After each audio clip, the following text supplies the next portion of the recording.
Hello. Hi. Hey, awesome. So we've had Jim. It's been a while. I think it was last summer we had you. But for those who don't know you already, tell us a little about yourself and about Robin. Okay, so I work for iHeartMedia, and I work in advertising. I sell air and other things, but mostly marketing for businesses. And just by chance, Lifestyles Unlimited was one of my early accounts. It still is. And for a long time, I kind of understood or had an idea of what they do, and it was a good account, and I thought, well, I wonder what's happening with this business. And so we actually had a lunch meeting with them where they got together with some members, like successful people who have gone through it, and some of the senior people here, and they talked about what it means and what this Lifestyles Unlimited thing really was, and introduced me to, or at least got me up close and centered into the whole concept of passive income and building wealth and building a legacy, and so it was really exciting. We went to the 2-day seminar soon after that, and with my wife, and we were both really pretty turned on by it, and we thought, hey, we can do this thing. I like houses, I like real estate, and we have a house. And we've had a few, one at a time. And so we became members, and like a lot of people who become members, we were really kind of slow in firing off our first property. It took about a year, I think. Nice, okay. But we started with one on the far west side, and that was our first house. And then from there, we built onto that, and now I'm up to 10. So you're 10, so you sold one. So I think that's why they had 11. But it's 11 since you first joined? Yes. So you and Robin, no real estate background, because you said you had houses, but those were personal homes, right? Personal houses. They didn't houses. pay you, right? Yeah. But, a little bit of experience buying a few. Kind of felt good, right? Homeowner. Sure. Worked in radio, no real estate. Awesome. I do remember that dinner, that lunch. It was Randy Carroll. If you guys listened to, was it Randy? Yep, I think Randy came to that one, and Joe Pags came to. Joe Pag, Trey, no, that's a different. That's Trey's in the other station. Right, other station. So we did a radio. So you local people. These are top radio heads in the. I remember that lunch, and I thought, man, these guys probably think we're crazy, because David Fisher was there talking about lifestyle. It's like, is this a swingers club? Okay, no. Everyone was kind of like, oh, what are these people talking about? We were all hyped up, trying to let them know who we were, because we really wanted to get on the radio and talk about lifestyles. For some time, I thought, okay, maybe it is a swingers club, but their check's clear, so what the heck. Just won't say anything about it's like, the whole deal. And then I found out what it really was. And so, my station, the station that they're on is WOAI. They're also on the other news talk station in town, KTSA. And so some of you may have heard about this from those stations. Nice, okay. Awesome. So you guys joined, took the 2-day. How long did it take you to take the 2-day from when you first joined? Did you take the 2-day right away?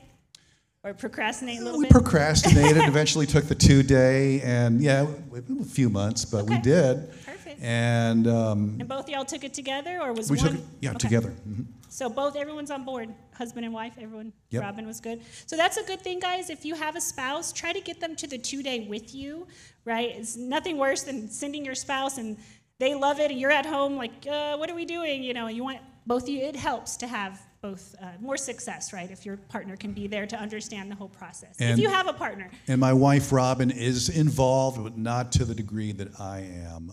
And it's just one of those things. She understands. She's supportive. She's supportive. She understands how it works and what the dynamics are.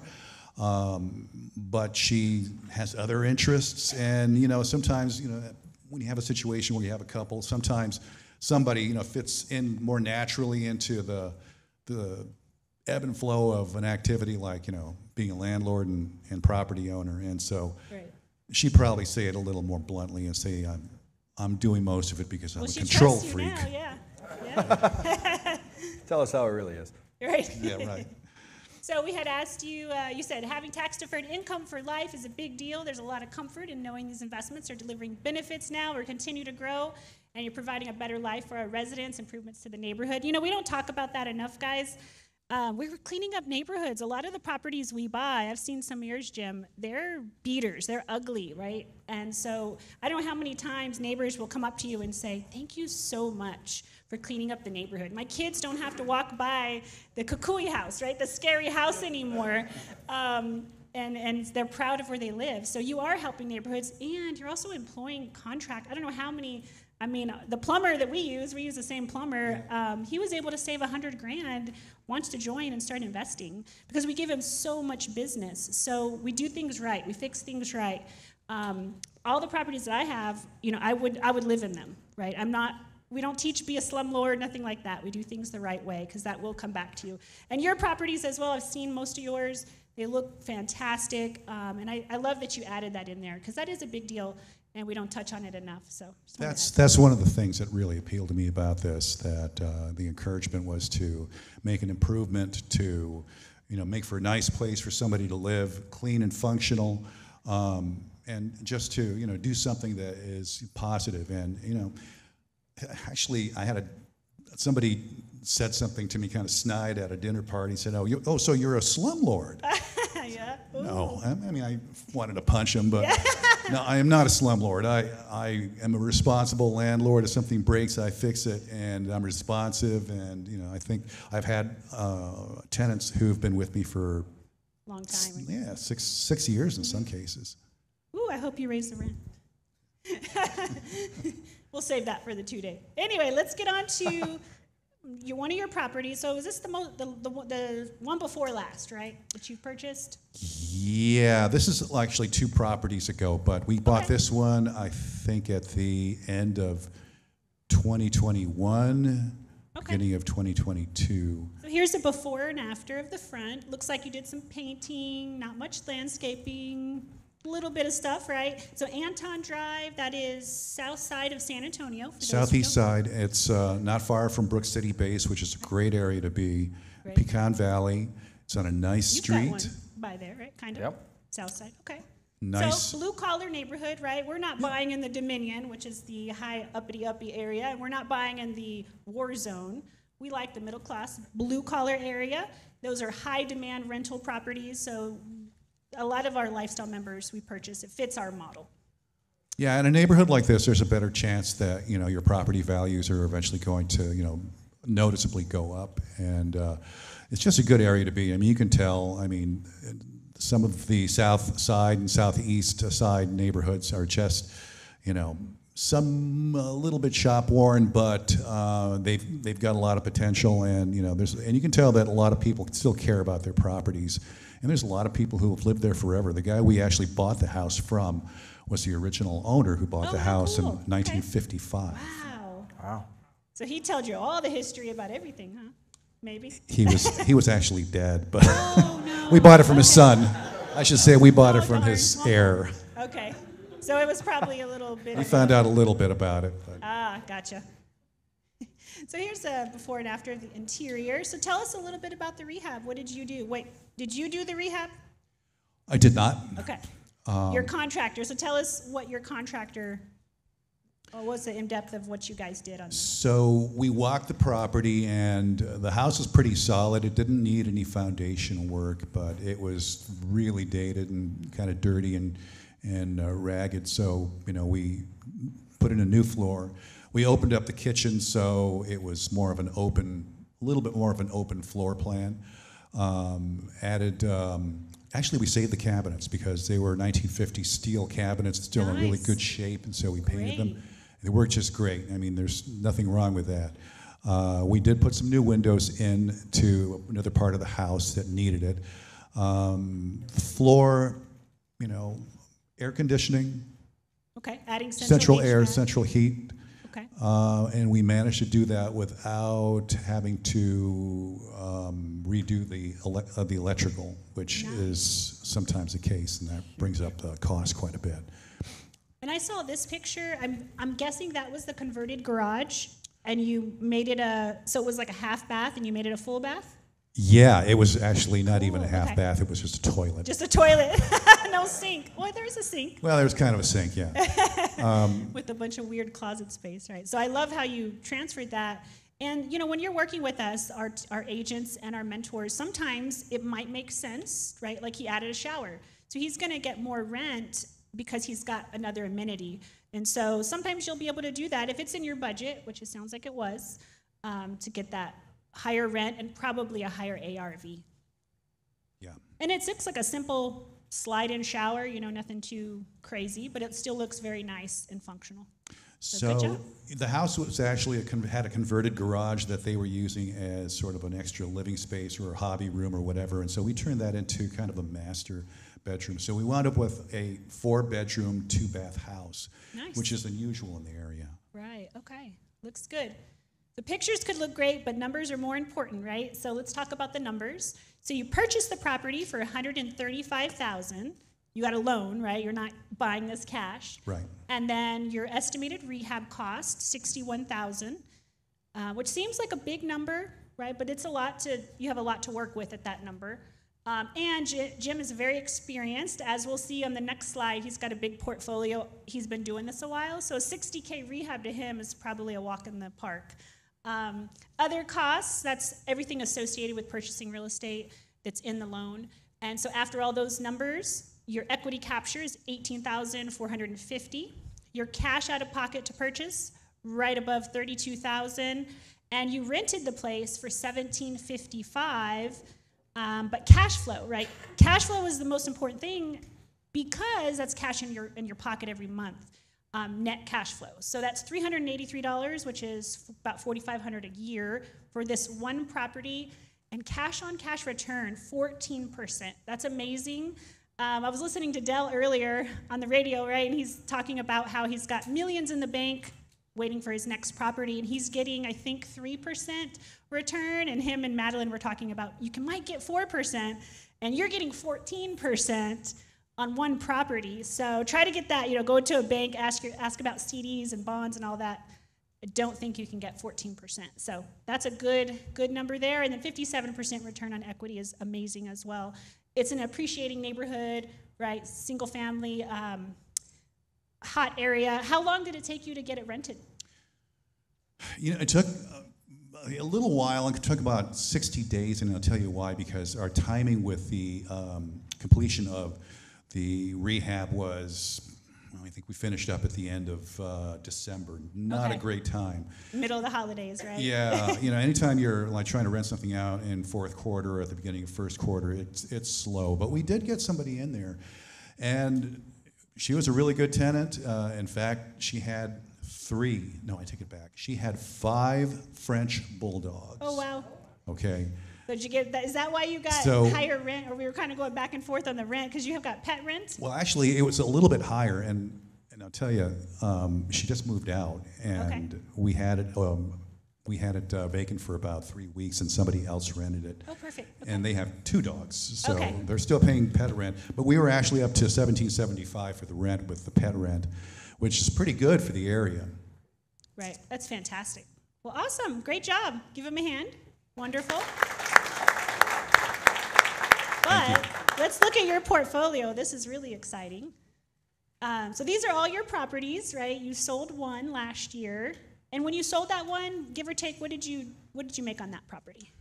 That was actually the first property we bought in Country Canyon on the far west side, and we walked away with about $80,000. $80,000. Okay. So he sold one, but look at his equity capture. I hate to rush to the bottom, but that number, guys, $724,000. Is that an accurate number? We didn't make that up? Yeah. Okay. So I want to make sure. That's a lot of money, guys. That's life-changing money. So if he sold all his portfolio, he'd have a really big bank account, but no cash flow, right? So your cash flow, that's what pays your bills. That's what helps you vacation if something happens, right? That's what things go wrong at your job. That's what you could live off of. Like Chris was talking about, $46,000. So at a regular job, that would be how much? That'd be like a $65,000, $70,000. right? Because it's taxed differently. Not a CPA, but we'll talk more about that at the 2-day. But that's money in your pocket. Who That's likes amazing. paying taxes? Anybody like paying taxes? No hands? If you do, you can pay mine. I spend a good 45 minutes to an hour teaching you how you won't pay taxes on the cash flows. It's real stuff. Yeah, especially right now, right? Every dollar counts these days, this economy. Won't get into the president's stuff, but having that cash flow, I mean, that's amazing. So Since you joined, has it changed your life a lot? I know kids are a little bit older now, but you just had your first grandbaby. How sweet, congratulations. Thank you. Yeah, grandbabies are something else. Yeah, so I had a grandbabies. baby in August. I forgot to mention that earlier. I have an 18-year-old, and I started all over again. You know, cash flow and money, it's like, well. And you had your first grandson. So we're talking, I'm like, oh, sorry, the baby, and we talk about his grandson and stuff. So, we're thinking in terms of, like, Chris was Legacy. mentioning your legacy, and, are we going to pass along, this enterprise to our kids? And that's definitely a possibility. We've talked to them about it, and we've, told them, okay, so, don't make any plans to bump us off or anything, but, when the day comes, this is something that is in the hopper that, you should kind of know about, and it may be an opportunity for you to make money off of for years to come. That's amazing. Yeah, that's awesome. That's your daughter helping you put a rent sign in the yard? Smart soul, yeah. Awesome. Can I have you bump back a slide? Sure.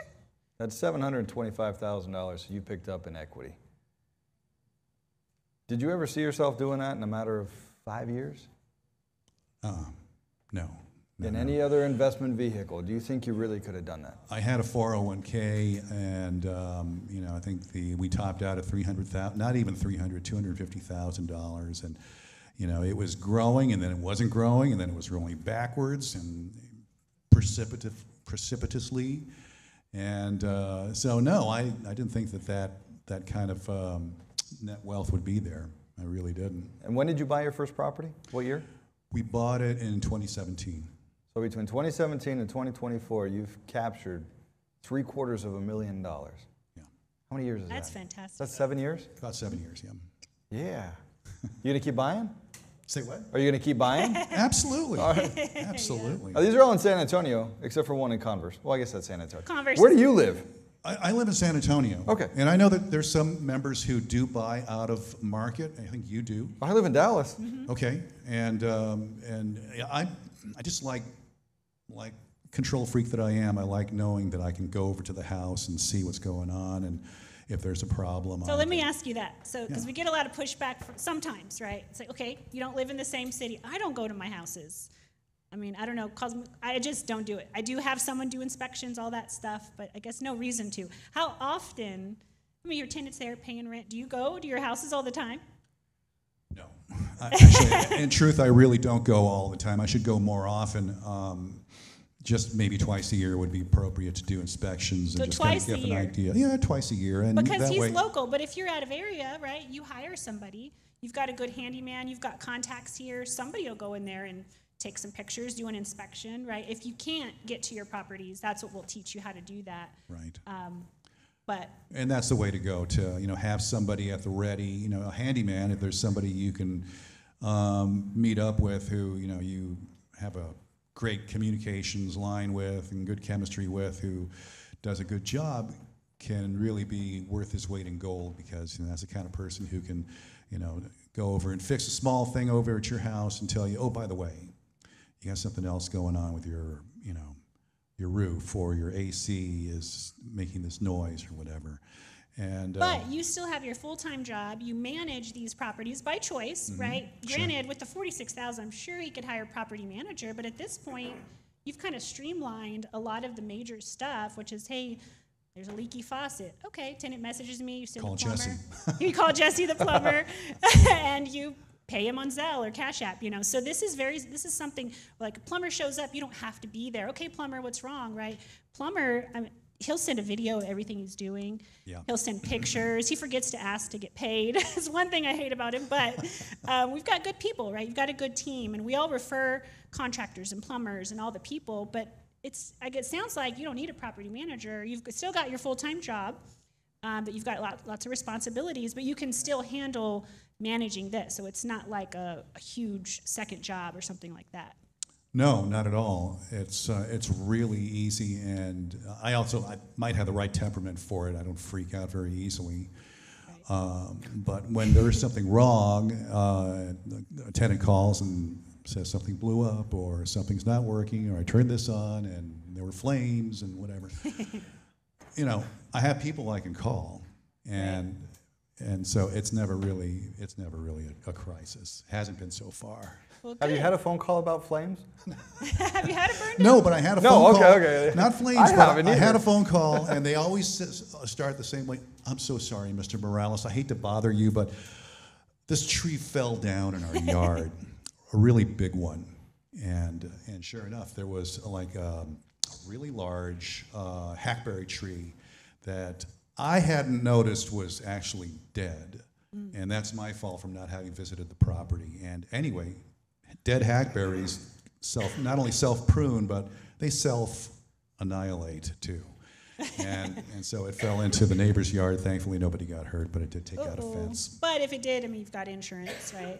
And I'm sure the tenant has renter's insurance, right? So we have stuff in case, right? That's what insurance is for. No problem. Glad We nobody was hurt. called a guy who I know, and he cut it up, took it away, and that was that. Went on with your day. Okay. So this picture is special to us because Greg Trimble passed away. He was one of our realtors here. And I think if you tell me right, he was the first agent who sold you your first investment property. Is He that right? was. So I kept the picture up there because we all love Greg. Rest in peace. He's probably here with us today. Great guy. But you guys were at Home Depot, and I think he was. Did you all run into him, or did you?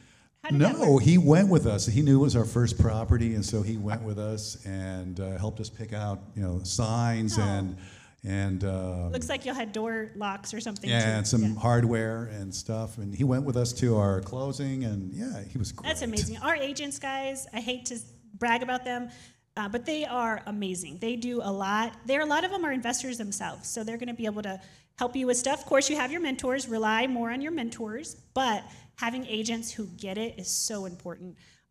Way different than walking into Keller Williams, Remax, all these other companies, and you get a totally different level of treatment with our agents. And Greg was over the top amazing. So.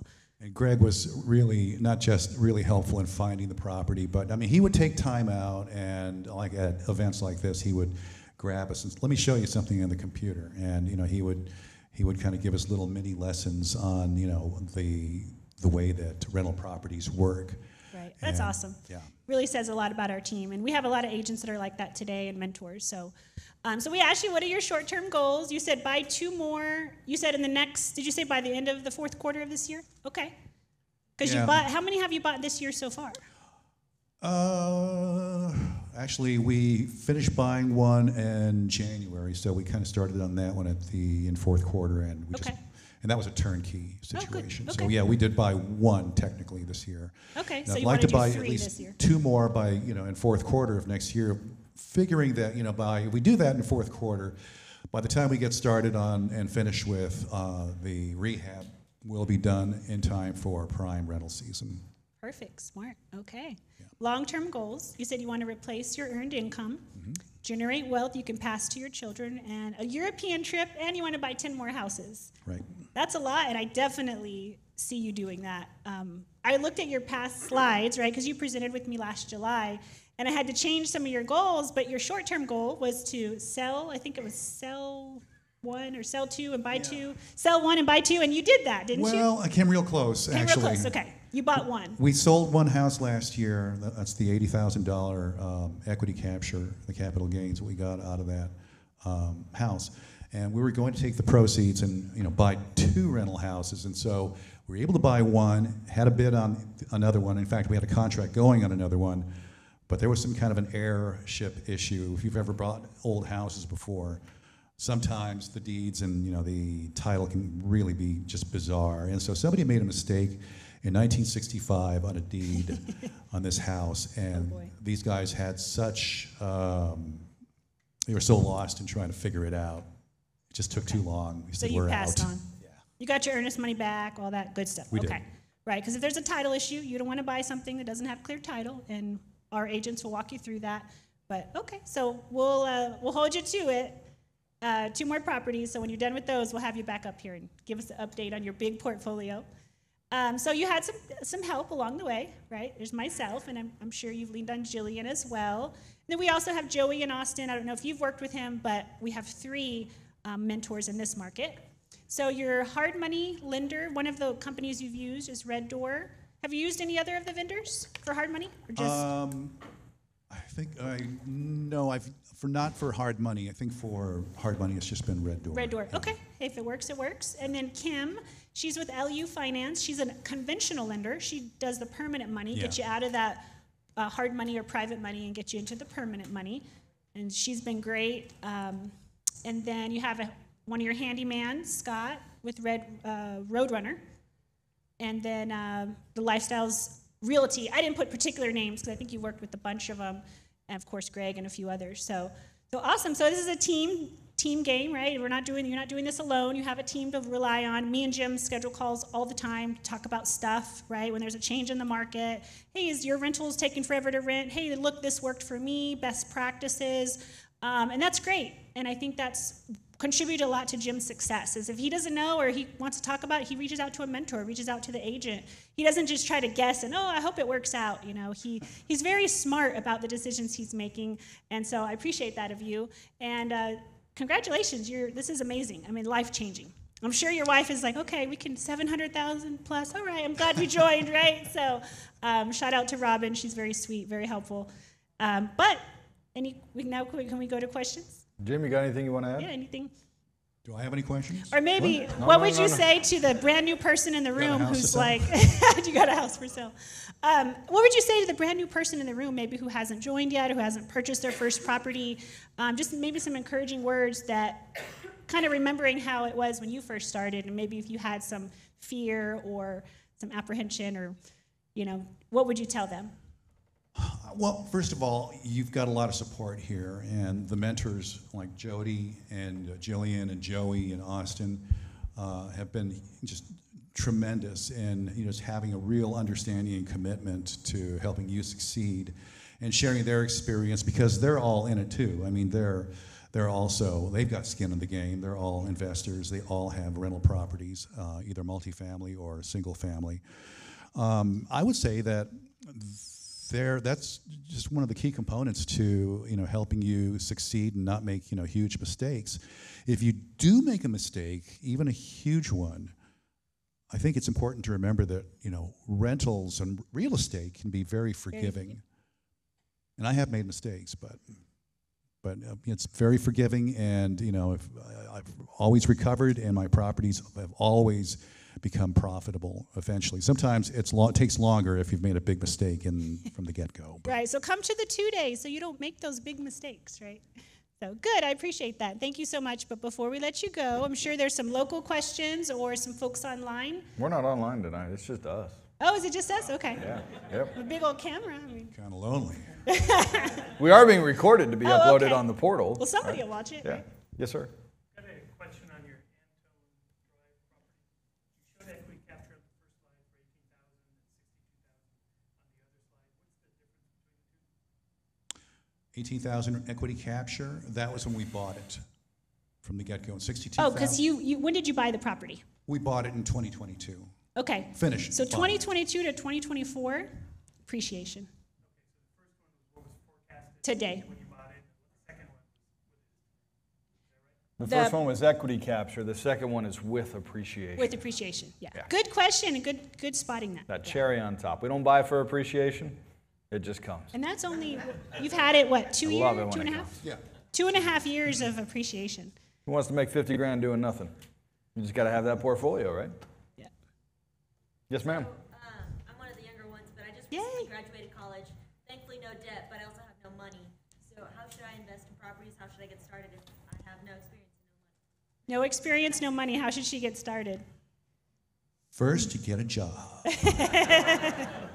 Are you making money? It might be, yeah. I'm a commercial insurance broker. Okay. Okay. There you Sell a go. lot of insurance. So there are properties that you can buy through hard money and with relatively little cash out of pocket. What would you say would be, in today's Yeah, we're seeing, I mean, economy for If real you come estate? to well, first I would say come to the 2-day, right? Learn all this stuff. And I have to say, it is going to take you a little money, cash out of pocket, to buy properties, right? Obviously, if you don't have any money, you got to save it. You've got to work hard at your job. I worked hard at the call center, save, cashed out my little baby 401k, whatever I could, right? Made tuna sandwiches for lunch instead of eating out, those type of stuff when you're young. have the money so that you could start purchasing properties. But we do have some that are lower, under 20,000 cash out of pocket. Obviously, we want you to be smart and have some reserves in case things go sideways. But we'll talk about more of that at the 2-day, but I would say save and buy as many as you can. I think the only regret most of us who started years ago is we didn't buy more. Like, oh my gosh, I know that sounds a little greedy, but it's like, hey, I bought this many in that year. What if I would have bought 5 more, right? That's true. It's a mindset shift, right? Get around people who are doing it. Keep coming to Lifestyles. There's a lot of young folks. The next presenter is a young guy who's on his second property. I think he's 25. And my daughter is in the same boat. She is about ready to graduate from college, and she's interested in buying an investment property, a home really, but she'd love to have an investment property. So maybe a duplex or something like Get that. her to the But she 2-day, has Jim. to. She understands that she has to, build up to that and build some seed money. And maybe she can buy your properties. Maybe. Don't run out afterwards. Come talk to us. We can help you get rolling. Okay. You may not be able to do it yourself right now, but you There's can. ways. Yeah, There's definitely ways. absolutely. Yep. Any other? Yeah, you're 30, 30 years ahead of most people? Yeah. people. So Yeah, look at the demographic in here. You feel really young, right? Any other questions for Jim? Yes, In the ma'am. back. Can't see your name. What's your name? Amanda.